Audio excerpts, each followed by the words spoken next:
Pourquoi les Québécois ont une fervente passion pour le hockey? Le hockey sur glace est aujourd'hui le sport le plus populaire au Canada. Pour les Québécois, il est un véritable symbole culturel et identitaire, car ils ont joué un rôle majeur dans son développement et son histoire. Vous avez sûrement déjà vu les vidéos mythiques des partisans du Canadien qui renversent des voitures suite à la victoire de leur 24e Coupe Stanley en 1993. Sinon, voici un extrait. Plusieurs milliers de partisans s'étaient donné rendez-vous aux portes du Forum, mais les célébrations ont vite tourné au cauchemar, où la joie se transforme en violence. Une nuée de jeunes partisans bien imbibés d'alcool ont pris d'assaut la rue Sainte-Catherine. Et ils arrêtaient à chacun des bars qu'ils voyaient. Pourquoi autant d'énergie? Laissez-moi vous dire pourquoi. Pour bien y répondre, il faut reculer jusqu'au 19e siècle. Avant de débuter, cette vidéo est plus longue qu'à mon habitude, alors sauvegarde-la au besoin. Les origines du hockey, un sport façonné au Québec. Le hockey tel qu'on le connaît trouve ses racines dans d'autres jeux comme la crosse, ou son vrai nom, bagataway, par les peuples autochtones, le shinty écossais, et certains parlent aussi du bandy anglais. On saute dans le temps. C'est dès le début des années 1800 que les Canadiens français, des colons britanniques, pratiquent un jeu similaire sur les rivières et les lacs gelés du Québec actuel. Le jeu a de plus en plus de popularité au sein de la population québécoise d'antan, autant français qu'anglais. D'autre part, les colons anglais façonnent tranquillement le Québec qu'on connaît aujourd'hui et ils fondent l'université McGill en 1821. On y retrouve plusieurs sports au fil des ans et le hockey fait son entrée officieusement dans les environs de 1870, mais c'est à Montréal, en 1875, que le hockey sur glace tel qu'on le connaît aujourd'hui voit officiellement le jour. Le premier match organisé était au Victoria Skating Rink de Montréal, qui suit un ensemble de règles écrites, comme utiliser une rondelle en bois plutôt qu'une balle. 2 ans plus tard, des étudiants de l'université écrivent le premier document officiel sur les règles du hockey sur glace.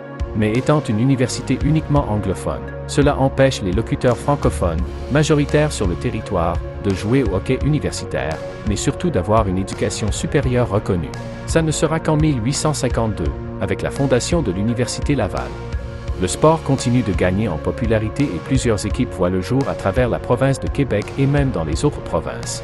Dès 1890, il y avait 6 équipes de hockey amateurs, dont 2 hors Québec. Elles étaient toutes anglophones. Je dois soulever que le fait que toutes les équipes officielles amateurs étant anglophones, le hockey bottine ou hockey de rue et les patinoires extérieures étaient submergés de Canadiens français. Plus tard, les ligues de garage, et voir les enfants jouer dans les rues, vont être des choses très courantes et même valorisées. Donc, en 1893, Lord Stanley, alors gouverneur général du Canada, tombe amoureux de ce sport lors d'une visite à Montréal. Il crée la Coupe Stanley. Non, comme ça, pour récompenser la meilleure équipe de l'Association d'hockey amateur du Canada. Après leur victoire en finale, elle est remise au Montréal Hockey Club, aussi connu comme le Montréal Tripla. La Coupe Stanley fonctionnait alors comme un trophée où l'équipe détentrice pouvait être défiée à tout moment. Ce système a duré de 1893 jusqu'en fin 1915, avant l'instauration des séries éliminatoires entre ligues majeures canadiennes, la NHA à l'est du pays et la PCHA à l'ouest du pays. Les Canadiens de Montréal. En 1909, alors que le hockey devient de plus en plus structuré avec la création de la National Hockey Association, une nouvelle équipe est fondée à Montréal, le Club athlétique canadien, qui deviendra les Canadiens de Montréal, 7 ans plus tard. L'objectif? Offrir une équipe compétitive représentant la communauté francophone dans un sport dominé par les anglophones. L'équipe est confiée à Jean-Baptiste Laviolette, qui recrute des joueurs canadiens-français. Dès leur création, les Canadiens deviennent un symbole de fierté pour les francophones, unissant la communauté autour d'une équipe et d'un sport qui leur ressemble. La finale des séries de la NHA et PCHA arrive en 1916 et l'équipe qui remporte la première Coupe Stanley dans une série éliminatoire est la seule équipe de Canadiens français, triomphant sur toutes les autres équipes anglophones au Canada. La première saison sous le nom « Canadiens de Montréal ». Il est important de souligner qu'avant 1947, le terme « Canadien » désignait majoritairement les Canadiens français, les Québécois. Les anglophones étaient et s'identifiaient comme des sujets britanniques. Canadien avec un « E » à l'inverse de « Canadien » avec un « A ».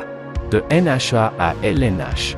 Suite à la victoire de la Coupe Stanley par les Canadiens de Montréal, un certain Eddie Livingston des Toronto Blue Shirts s'est embrouillé avec le reste de la NHA qui a mené à la dissolution de celle-ci et la création de la LNH actuelle, à Montréal, en 1917. Nommant le premier commissaire, le Montréalais Frank Calder. La Ligue établit par la suite les Toronto Arena pour remplacer les équipes de Livingston. Cette équipe deviendra plus tard les Maple Leafs de Toronto. La Coupe s'est donc disputée pour la première fois sous la bannière de la LNH durant la saison 1917 à 18 et les Arena l'emportent. Beaucoup d'événements fondateurs pour le hockey au Québec se sont déroulés dans les années suivantes. En 1919, les Montréal Wanderers quittent la Ligue et beaucoup de ses joueurs vedettes rejoignent les Toronto Arena. En 1920, les Québec Bulldogs sont vendus et renommés les Tigres d'Hamilton.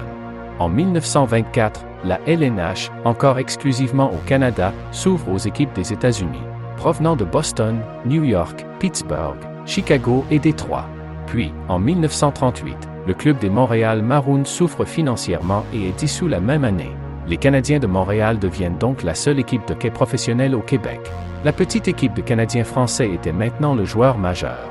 Une rivalité plus grande que le sport.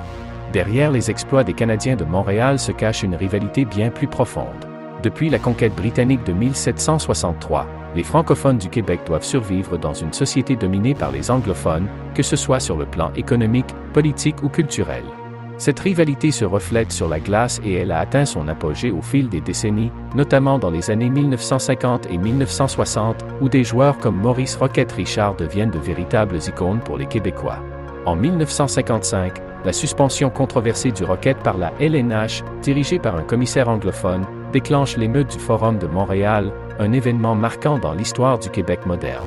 À travers les années, les Canadiens de Montréal sont la plus grande franchise de l'histoire du hockey sur glace. Cette seule équipe qui représente les francophones dans le bassin anglophone. Ils détiennent le record absolu du plus grand nombre de Coupes Stanley, avec 24 championnats, dont 23 remportés dans la LNH. Aucun autre club n'a atteint un tel niveau de succès. Leur domination a été particulièrement marquée entre 1956 et 1979, période où ils ont remporté la Coupe 10 fois en 15 ans. Leur longévité et leur constance au plus haut niveau font d'eux une référence absolue dans le monde international du hockey. Depuis leur création, les Canadiens ont toujours été synonymes de succès et de rigueur. À Montréal, gagner était devenu une tradition et les attentes sont toujours élevées. Cette mentalité d'excellence s'est transmise à travers les générations et a forgé l'identité du club sur des décennies. Bien que la dernière coupe remonte à plus de 30 ans, l'appréhension d'excellence reste et ça donne un raisonnement comme celui-ci. Des pourris s'ils perdent, des dieux s'ils gagnent. De leur côté, les Maple Leafs arrivaient toujours deuxième et cela a continué d'alimenter la tension entre les deux équipes. Encore aujourd'hui, ne mettez pas des partisans des Leafs et des Canadiens ensemble, ça va mal finir. Bref, les Canadiens de Montréal sont devenus un symbole de fierté pour les Québécois. Le club a permis aux francophones de sortir du lot et de rivaliser avec les meilleurs. Ça a ouvert la porte à plusieurs générations de joueurs québécois dans la LNH qui ont marqué l'histoire du hockey. Un exemple, Jacques Plante. Les Nordiques de Québec. On ne peut pas parler du hockey au Québec sans mentionner les Nordiques de Québec. Lorsqu'elle a rejoint la Ligue nationale de hockey en 1979, l'équipe s'est rapidement imposée comme une rivale des Canadiens de Montréal, créant la plus grande rivalité amicale du hockey québécois. Les Nordiques ont connu des saisons compétitives dans les années 1980 et ont marqué l'imaginaire des partisans avec leur style et leur combativité. L'impact des Nordiques sur la culture québécoise a été majeur. L'équipe représentait la fierté des Québécois, surtout dans la capitale, offrant une alternative aux Canadiens de Montréal et renforçant l'identité du hockey dans la province en entier. Malgré leur popularité, les Nordiques ont été contraints de quitter Québec en 1995 en raison de difficultés financières et du manque d'un nouvel aréna répondant aux standards modernes de la LNH. L'équipe a donc été vendue et est devenue l'Avalanche du Colorado, remportant la Coupe Stanley dès sa première saison à Denver en 1996, un coup dur pour les partisans québécois.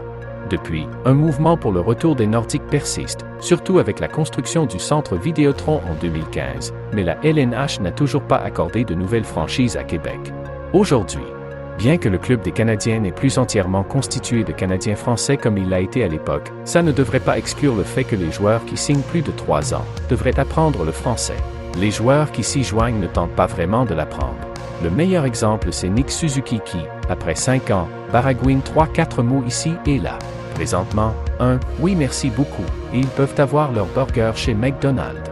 Conclusion. Plus qu'un jeu, une identité. Des lacs gelés du 19e siècle à la domination des Canadiens de Montréal, le hockey est devenu une passion nationale, façonnée par l'histoire, les rivalités et l'identité unique du peuple québécois. Donc, pourquoi les Québécois ont une fervente passion pour le hockey? Car c'est une autre facette de notre culture, chaque victoire nous rappelle pourquoi l'équipe existe et ce qu'elle représente. On adore battre les Anglais dans les sports, ça nous rend fiers. Mais quand c'est le sport qui coule dans nos veines, ça nous fait sentir encore plus fiers d'être qui nous sommes en tant que nation, peuple. Les Québécois. Mais même s'il n'y a plus vraiment de Québécois dans l'équipe reste quand même ce symbole. Voici un autre exemple parfait. Quand les Alouettes de Montréal ont remporté la Coupe Grey en 2023. Merci tout le monde, man. Moi, je sais pas quoi dire. Merci à tout le monde. Tout le support. Ils ont jamais cru en nous. Ils ont jamais cru en nous, man. Tu regardes partout, c'est écrit en anglais. Tu mettais le guide de TSN, c'est écrit Toronto contre Winnipeg. Tu venais ici, puis ça parlait en anglais. Ils ont jamais cru en nous. Mais tu sais quoi, man? Gardez-le, votre anglais. Parce qu'on va prendre ces coupes-là, puis on va ramener à Montréal. On va ramener au Québec. Parce qu'on est fucking champions. Voici encore et toujours le même message qui en sort. La fierté de notre différence. La fierté d'être Québécois dans le bassin canadien anglophone. Je vais expliquer un autre point et pouvoir répondre aussi à pourquoi les partisans des Canadiens de Montréal ont fait une émeute suite à la victoire de la finale de la Coupe Stanley en 1993. Car la Coupe fêtait ses véritables 100 ans. En 1893, la Coupe avait été gagnée pour la première fois de l'histoire par une équipe de Montréal. Puis, après toutes les victoires, les combats, les défaites, elle revenait à la maison, 100 ans plus tard. Le sentiment de fierté québécoise était à son paroxysme. S'il faisait le référendum le lendemain au lieu d'attendre 2 ans, je suis sûr qu'on serait un pays en ce moment. Il faut préciser que la tournure destructrice de cet événement n'est pas excusée ou justifiée. En 2025, le gouvernement du Québec a déposé un projet de loi visant à reconnaître officiellement le hockey comme sport national du Québec. Ça souligne l'importance unique que le hockey occupe dans le cœur des Québécoises et des Québécois, reflétant son rôle central dans la culture et l'identité de la nation. En reconnaissant officiellement le hockey comme sport national, ça valorise ce patrimoine sportif et culturel et encouragera les jeunes à jouer à ce sport emblématique du Québec. Juste avant de terminer, pendant la confrontation des 4 nations de 2025, j'ai vu plusieurs publicités du Manitoba, de l'Ontario, Justin Trudeau et autres, qui disaient « Hockey is our sport ». Le hockey, c'est notre sport. Hockey is Canada's sport. C'est le sport du Canada. Désolé, mais c'est le sport de tous les Québécois, francophones ou anglophones. Un autre exemple parfait qui illustre comment le Canada s'approprie notre héritage et affirme par la suite que nous n'avons pas de culture. Autre fait impressionnant, le football américain, le sport de la NFL, vient aussi de l'université McGill en 1874. 2 des plus grands sports en Amérique du Nord viennent d'ici au Québec. Saviez-vous aussi que les Canadiens ont inventé le basketball et le baseball? Ils pourraient être plus fiers des sports qu'ils ont réellement établis au lieu d'encore piller notre mémoire. L'exemple de Windsor est la démonstration même. Il se déclare « Birthplace of Hockey », lieu de naissance du hockey. Mais cette affirmation a été démentie par des historiens. Merci d'avoir visionné, voilà ce qui répond à